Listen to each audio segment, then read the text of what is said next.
পাকিস্তান শাইন্সের কাছে হারের পর নেপালকে হারিয়ে যেন মোমেন্টাম খুঁজে পেয়েছিল বাংলাদেশ। এরপর সেই মোমেন্টাম নষ্ট করে দেয় আম্পায়ার। একের পর এক ভুল সিদ্ধান্তে পার্থ স্কচের একাডেমির কাছে হেরে বসে বাংলাদেশ, যেটা টুর্নামেন্টে টিকে থাকার জন্য ছিল বড় ধাক্কা। এবার জয়ের বিকল্প নেই বাংলাদেশের জন্য। সেই লক্ষ্যে পরের মাঠে নামছে নর্দার্ন টেরিটরি স্ট্রাইকার্সের বিপক্ষে। সেই ম্যাচে তবে কেমন হবে একাদশ, জানবো প্রতিবেদনে। টপ এন্ড সিরিজের যাত্রা শুরু হয়েছিল গত বছর। প্রথম আসরে বাংলাদেশ থেকে অংশ নিয়েছিল এইচপি দল। দুর্দান্ত ক্রিকেট খেলে ফাইনাল পর্যন্ত পৌঁছে গিয়েছিল টাইগাররা। যদিও ভাগ্য সহায় না হওয়ায় শিরোপা ছোঁয়া হয়নি, তবে সেই অভিজ্ঞতাই যেন এবার আরও বড় স্বপ্ন জাগিয়ে তুলেছিল বাংলাদেশ এ দলের।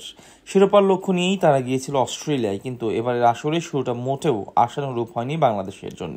প্রথম ম্যাচেই পাকিস্তানের শাহিন্সের কাছে হেরে পিছিয়ে পড়ে দল, তবে দ্বিতীয় ম্যাচে নেপালের বিপক্ষে ঘুরে দাঁড়িয়ে জয় তুলে নেয় টাইগাররা। ভেবেছিল এখান থেকেই শুরু হবে জয়ের ধারা, কিন্তু বাস্তব চিত্র যেন অন্য কিছু বলছে। বিশেষ করে পার্থ একাডেমির বিপক্ষে ম্যাচে একের পর এক বিতর্কিত আম্পায়ারিং এর সিদ্ধান্তে ক্ষতিগ্রস্ত হয়েছে বাংলাদেশ। অনেকেই প্রশ্ন তুলেছেন, অস্ট্রেলিয়ান আম্পায়াররা কি ইচ্ছাকৃতভাবেই টাইগারদের বিপক্ষে যাচ্ছেন? কে জানে, হয়তো তাদের চাওয়া ছিল দুটি অস্ট্রেলিয়ান দলের মাঝে ফাইনাল হোক।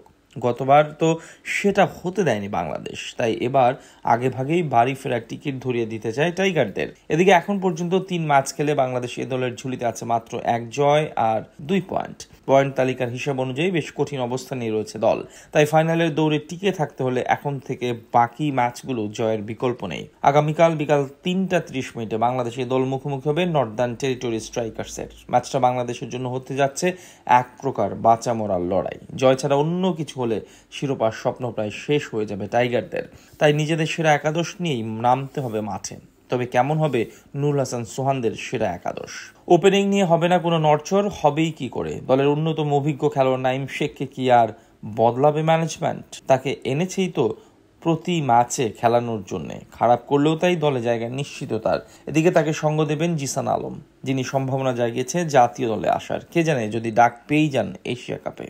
এদিকে প্রথম ম্যাচে হাফ সেঞ্চুরি পর আর খুঁজে পাওয়া যায়নি সাইফকে, তবে এই ম্যাচে আশা থাকবে তাকে নিয়ে। তাছাড়া ব্যাটিং অর্ডারে আরও থাকবেন আফিফ হোসেন ধ্রুব, মাহিদুল ইসলাম অঙ্কন এবং ক্যাপ্টেন নুরুল হাসান সোহান। এদিকে বোলারদের তালিকায় জায়গা করে নেবেন তোফায়েল আহমেদ, মৃত্যুঞ্জয় চৌধুরী, নাইম হাসান, রকিবুল হাসান আর হাসান মাহমুদ। সবকিছু ঠিক থাকলে হয়তো আগামীকাল এমন একাদশ নিয়েই মাঠে নামে বাংলাদেশে দল। 3 ম্যাচে মাত্র 1 জয়ে বাংলাদেশের অবস্থান এখন তলানির দিকে। শিরোপার লক্ষ্য নিয়েই তারা গিয়েছিল অস্ট্রেলিয়ায়, কিন্তু এবারের আসরে শুরুটা মোটেও আশানুরূপ হয়নি বাংলাদেশের জন্য।